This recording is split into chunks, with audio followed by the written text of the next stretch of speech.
Jeff with Koncept Garage here, taking you behind the scenes for this 1,000 square foot detached garage conversion. These behind the scenes videos are unedited, unscripted. We're diving deep into the technical details and nuances of these projects. So when we first arrived, now when I go up to Anderson Mill, I don't usually expect to find a 1,000 square foot detached garage. But I did, and this client, Olivia, is a single mom, works from home, a few kids, and a couple of her goals were she wanted to create a family flex space where they can go out there and play, enjoy, create projects together. The kids do performances. She also needs a workspace, a quiet, inviting, productive space. So when we first walked in, this is what we found. The previous two homeowners were DIYers. And I say that because there's a lot of challenges here in this garage space that existed that we needed to resolve. The walls were made of a variety of different materials. You could see here the split system was mounted over a pegboard, but this pegboard was not on top of any drywall. In fact, it was just nailed into the studs themselves. So when we pull this pegboard off, it's bare studs. And then this is plywood, unfinished plywood. And then you could see this really cool wood grain paneling on the ceiling. There's a living space above, so we didn't have access above the ceiling. Most garages, there's an attic ladder, and the rafters are all exposed. So if we need to do electrical, it's easy. We don't need to cut open the ceiling. So that presented an initial challenge here for us. You see these old ceiling fans. He had plumbing and various electrical issues. Both were out of code. I'll dig into this a little bit more, but you could see the sink here was just supported by a 2x4. These plumbing lines, the fittings were all shark bite fittings, which fail over time. I mean, they're good for DIYers because they could do their own plumbing work, but being on an exterior wall like this, it needs to be insulated. So we need to get that into compliance. The lighting layout here was, it's not properly designed. So there were some challenges there. You see the unfinished edges around the garage. There's no baseboard where there was baseboard or trim. They were just kind of little pieces. Here's an exterior piece of facade that he used just to close up the plumbing. So a lot of issues we had to deal with from the start. Olivia wanted to get her whiskey locked up. She's a whiskey collector. Let me show you a photo of what she had in mind. So the stairs here, the garage, there was two sections to it. There's like this workshop and her office back here, and then this big open space, which she wanted to serve as a gym, a space for the kids to put on performances and play around. Then you go up the stairs here, and it's a full mother-in-law suite, Airbnb apartment.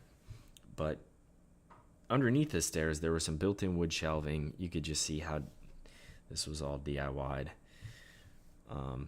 And her goal was to, hey, let's put a lock on this and get the whiskey stored in there. You see the carpet here on the stairs? The wood underneath the carpet was just deck wood. Usually that's what we find in garages. We did uncover some mold on these steps. We had to replace a handful of them once we actually started digging into the work. The split systems that were installed were undersized both in the apartment above and in this garage. They were old. They needed to be replaced. The condenser on one of them had just completely failed, so it wasn't even working. Let's see, what else do I want to show you? Here's some of the electrical, just a big hole in the wall. We had to seal that up. There was a lot of work on this one, just cleaning up the plumbing lines and the electrical, consolidating it all, getting it up to code. There was two water systems we identified. So one of them was city water. The other was a well water system that was abandoned in place. And there was this expansion tank and this pit. We eventually just removed this, disconnected it, and filled it in and turned this section into the gym itself. One of the funniest parts about this garage was when Olivia was explaining it, and check out the reality show video we did about this project. it explains it more. But when she wanted to open the garage door, there was an extension cord run over to a wall outlet, and this disco light was installed on that same circuit. So whenever she plugged in the garage door opener to open the door, the disco light would turn on. It was just absolutely hysterical. We saved this disco ball and we put it in our office. It's a fun story every time somebody walks in and asks why we have a disco ball in there. So you can see just how hodgepodgey this was. This glue here was from some carpet the previous homeowner had on the floor, and then you could see here the well water system. I'm not sure what he was doing, but he had it conditioned, so maybe it was some kind of gardening, or he had classic cars and just wanted to treat the water so he wouldn't get spots on it when he was washing his cars. Either way, we disconnected that and abandoned it. Let's see. What else I want to show you guys. Okay. So when we pulled up the carpet on the steps, you could see that it was just the deck wood here. There was so many different staples we had to pull out of this. A lot of finish work had to happen on these stairs. We decided to stain those, do a solid stain on them, and then do some stair pads. Okay. When we went upstairs, there's a water heater closet, and what we found was some of these shark bite fittings, they were leaking. So we had our plumber just go through and find every shark bite fitting he could and replace those. So those were leaking. If we didn't address that, what would have eventually happened is water would have gotten through the ceiling behind the wall and kind of sabotaged what we did for painting and finish out work in the garage. We would have had to pull open the walls and potentially have a mold issue on our hands. So we wanted to address that and get ahead of it. Here's the water heater connections. You could see these were all corroded. It was just a matter of time before they started leaking. So we went ahead and just replaced the water heater. Funny story, when we went back to shoot the video, the reality show, one of the segments after the project, she had scheduled her driveway to be replaced, but like most contractors, they don't communicate well. She didn't know what day they were going to arrive. Well, they showed up a few days early, and when we went to go shoot the video, the whole garage was torn up. Driveway was torn up. They had a bobcat in there. There was no way we were going to be able to shoot the video. It was a beautiful day. It would have been a perfect day to shoot, but unfortunately, there was just so much noise happening that we couldn't shoot the video. Kind of funny. But that just goes to show, most contractors don't communicate. I had a situation where I went to do a site visit, and the clients were in Mexico. So I was texting with them, just telling them, hey, I'm on my way. We're going to do our site visit, no action needed. And people had shown up with concrete and started digging up their backyard. So I texted them. I said, hey, there's some guys here digging up your backyard. Were you expecting that work to happen? He said, oh, I didn't know if they were going to show up this week or next week. Mind you, he's out of the country. For us, it's a matter of minutes that people know we're coming to work on their homes. We send daily text updates every day. Let me see what I want to show you. Okay, we had an opportunity to convert that sink into a dog bath. One of the challenges we faced there was the height of the window. We didn't want to move any of the plumbing, seeing that we didn't want to open up the walls. There was wood on it, and adding new drywall, it just would have opened a can of worms. So we decided to leverage the existing sink location and convert it into a dog bath. But based on the size of her dogs, we had like a medium and a large dog bath. Ideally, we could have gone with the large, but it would have covered half that window, so her dog fit in the medium. We actually had to measure the dog to make sure that he was going to fit in the medium-sized dog bath. He did.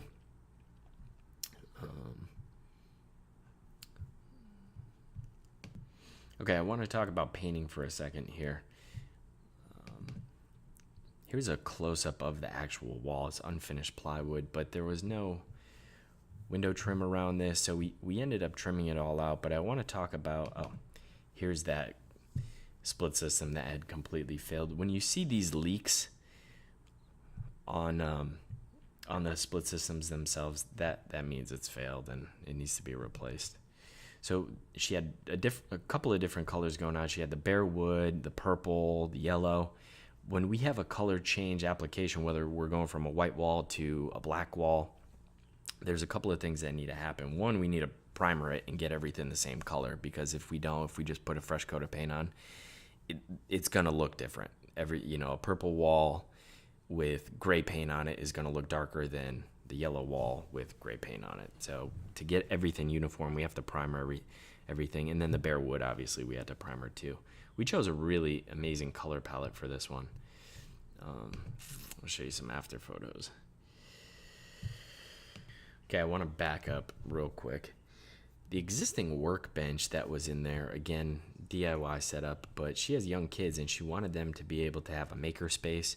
So you could see there was some pallets and some wood supporting some metal cabinets on top of a woodwork surface. This was all nailed and screwed and bolted together, so it was a challenge actually removing that. But when we installed the cabinet system, let me show you.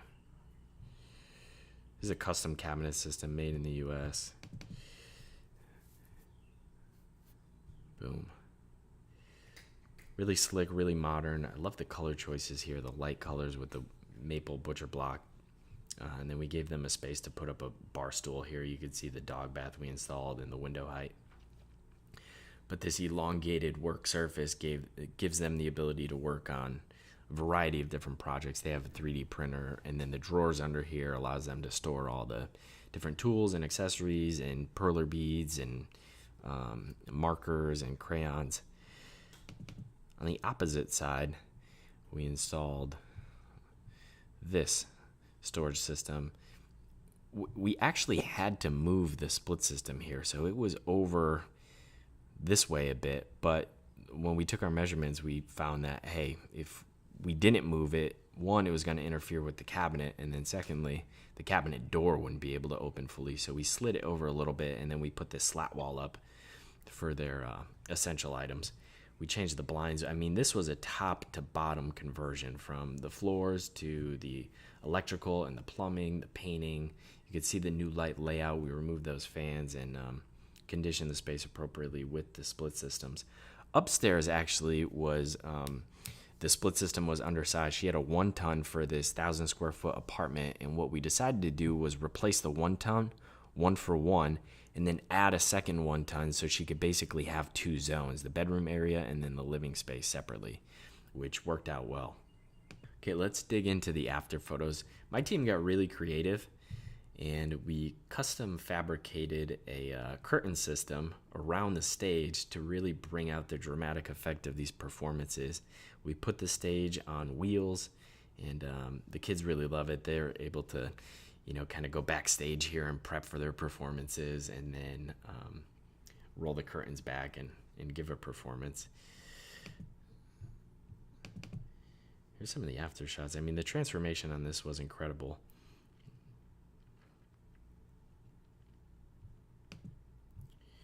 And remember, this section here was where that water pit was. So we filled that in. We did have the city water supply was here, so we couldn't disconnect that without, or move it without tremendous amount of extra work involved. And we didn't replace all the drywall in this garage. There was just so many different, one, it was huge. It would have been very cost prohibitive to rip out all the existing, wood and fascia she had inside the garage.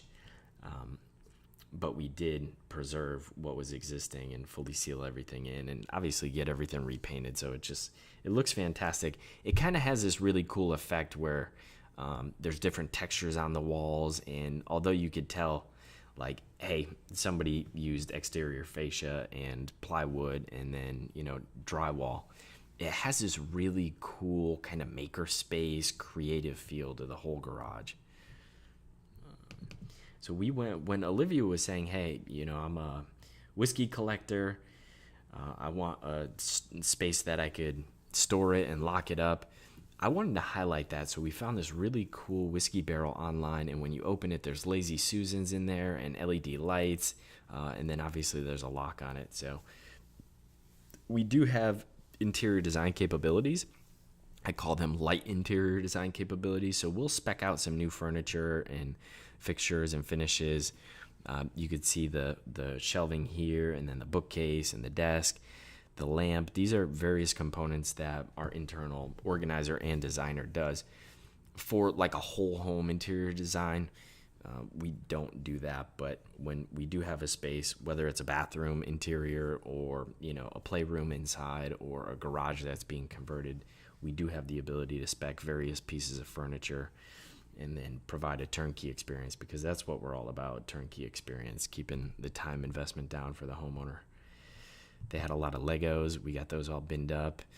And when we were debating how we actually sort the Legos, we decided to do it by size and color. That was going to be the most cost efficient in terms of time, and then best use case for the kids who are going to use these and build whatever they want, so they can choose different color palettes and the sizes they need really easily. And we chose clear storage bins for these because they're inside of a cabinet, and with Legos, it's important that you could see what's inside. A lot of times when we're doing open face wall shelves, we'll go solid bins, so it doesn't add to the clutter factor. It's a black bin with a label on it, and it's not displayed. With the clear plastic bins, there's two challenges we have. If it's an unconditioned space, there's no rubber in the bin, so temperature and humidity swings, they wear on those plastic bins and they get brittle and then break over time.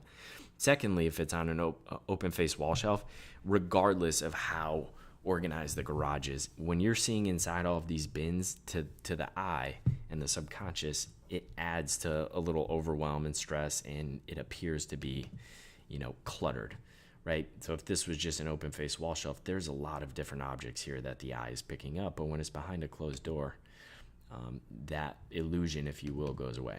So here's a perfect example. This is nice and clean. The eye sees one color instead of all different colors and shapes and sizes. So that's this project. I hope you enjoyed this video. Subscribe to our YouTube channel to see more of these, and check out our website if you're interested in our services and need help with your space.